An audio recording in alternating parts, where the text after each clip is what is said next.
екі-екіден бөлуді, топтарға бөлуді үйренетін боламыз. Естіліп тұр ма?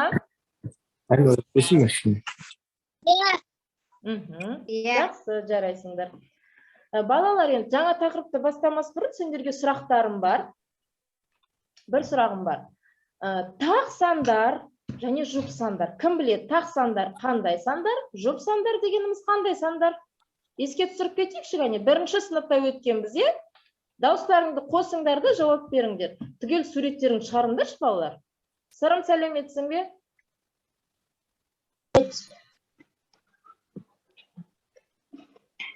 Жауап берейік, қане, балалар. Тақ сандар дегеніміз қандай сандар? Ерсұлтан, жауап берші, қане. 3, 5, 7, 9, 11, 13, 15. Ерәлі, жұп сандар, Ерәліге сұрақ қойайын. Ерәлі, жұп сандар деген қандай сандар?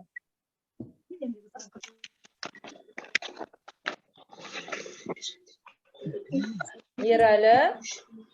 4, 6, 8,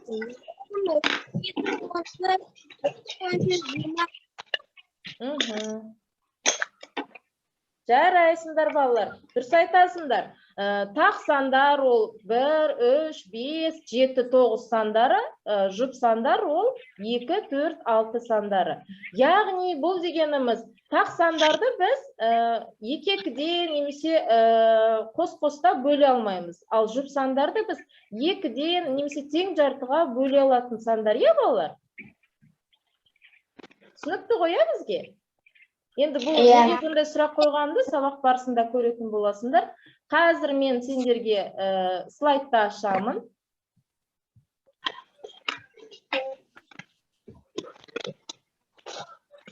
Түгел кітапқа қарап отырамыз және экранның бетіне қарап отырамыз, балалар.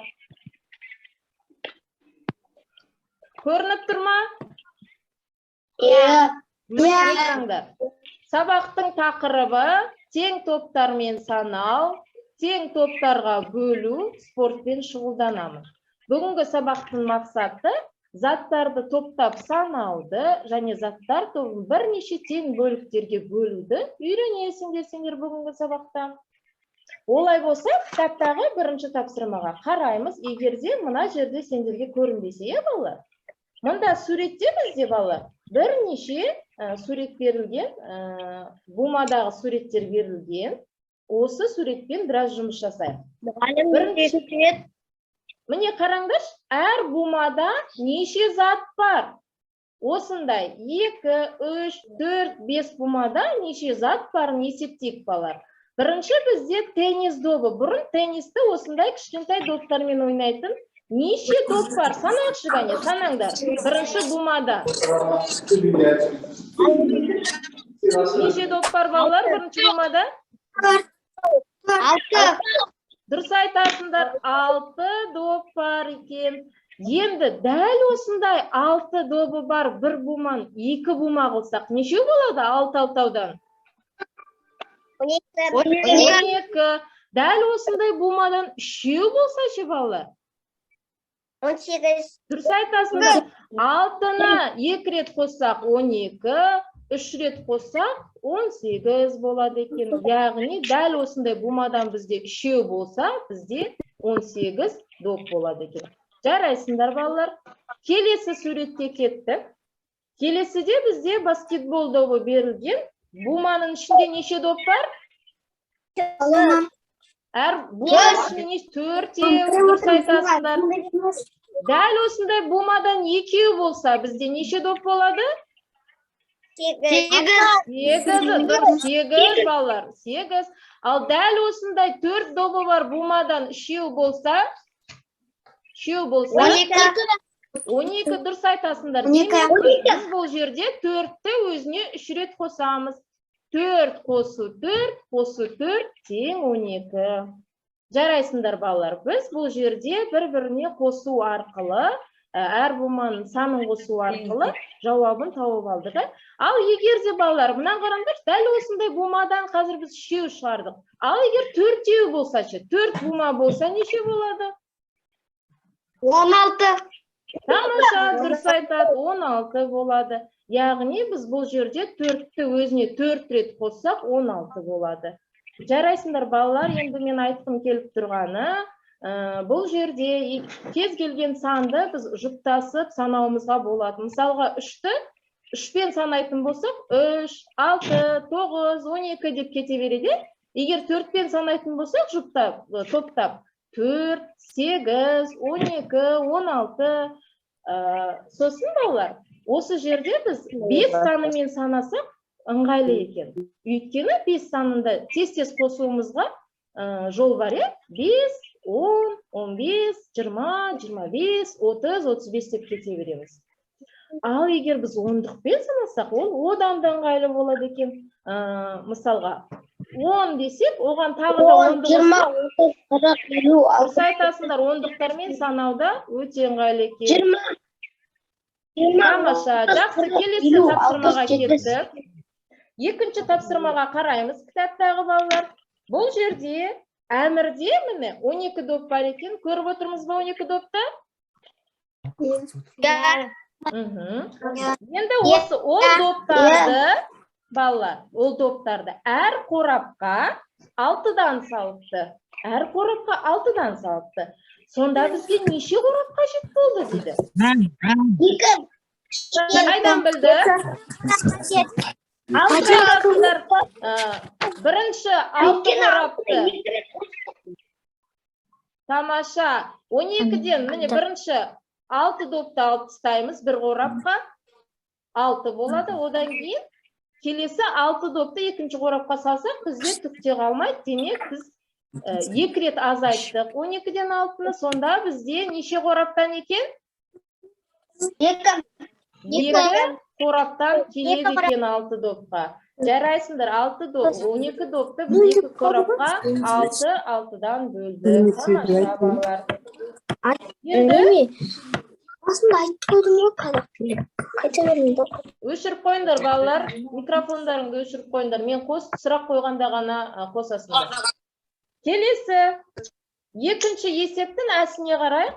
Мұнда дене шынықтыру сабағында мұғалім 28 оқушыны әр қатарға 7-ден тұрғызыпты.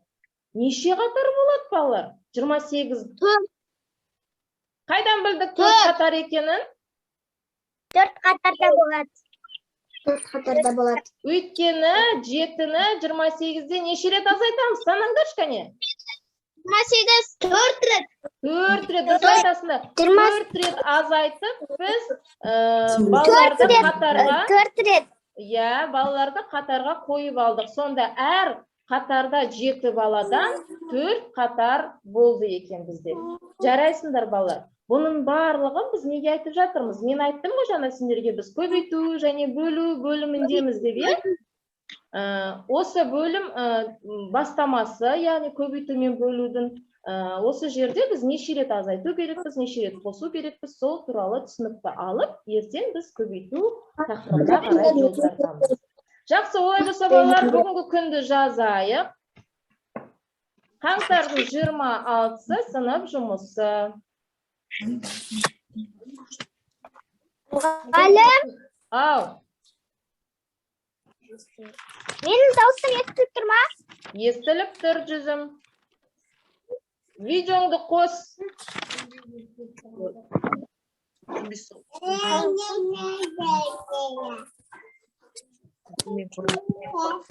Қаңтардың 26-сы сынып жұмысы. Барлығын жазып болдық па, балалар? Мұғалім.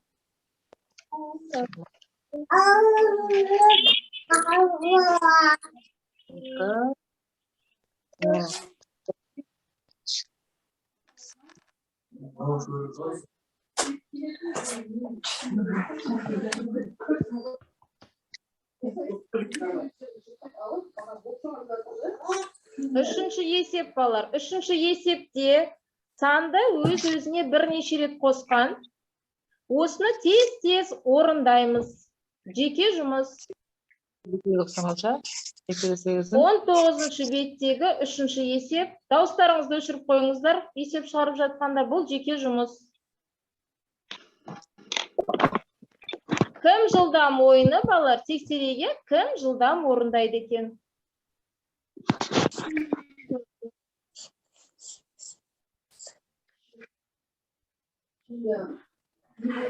Орындаймыз үшінші есепті.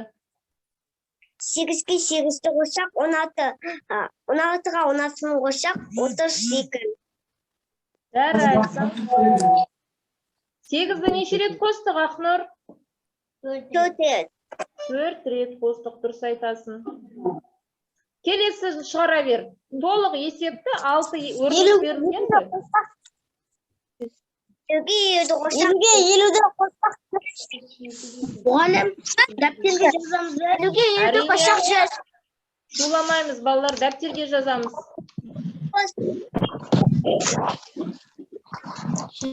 20-ға 20 қоссақ, 40-қа 20 қоссақ, 40-қа 20-ны қоссақ, Нұркен, неше рет қостың 20-ны?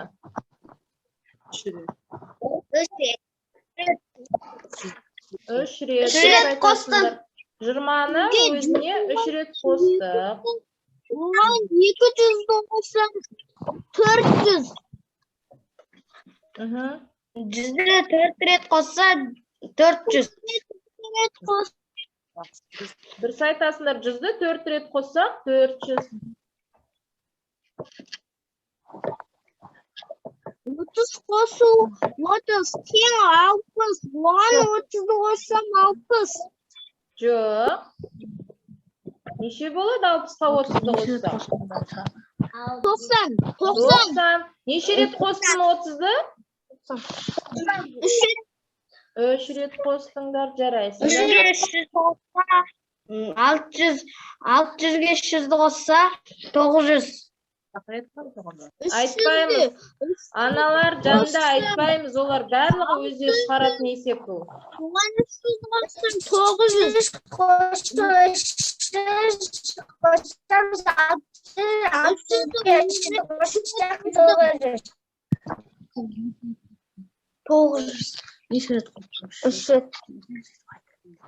Болған оқушы шапалақтаймыз бұлай, 2 рет. Тамаша, Нұркен болдым дейді. Шығармай есеп бәйзері. Мен де болдым. Қол шапалақтайықшы, мен көрмей отырмын. Кейбіреулердің видеоларын көрінбей отыр.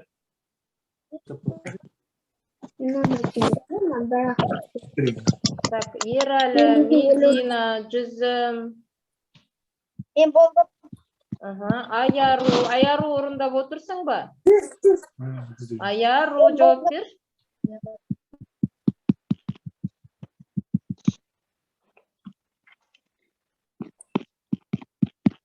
Жақсы. Болдық па, балалар? Жақсы, олай болса келесі тапсырмаға көшейік. Математика кітабындағы 19-шы бетті ашыңдар. 4-ші.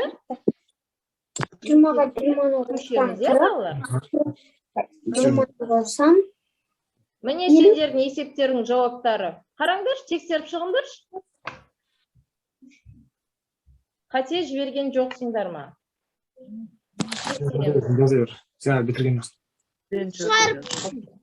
Нұркен, дұрыс па сеніңкі?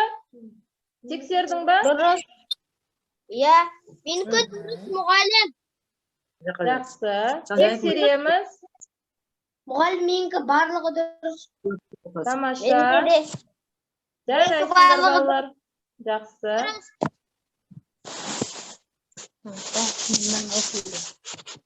Сырым. Меніктеріңге бәрі дұрыс екен.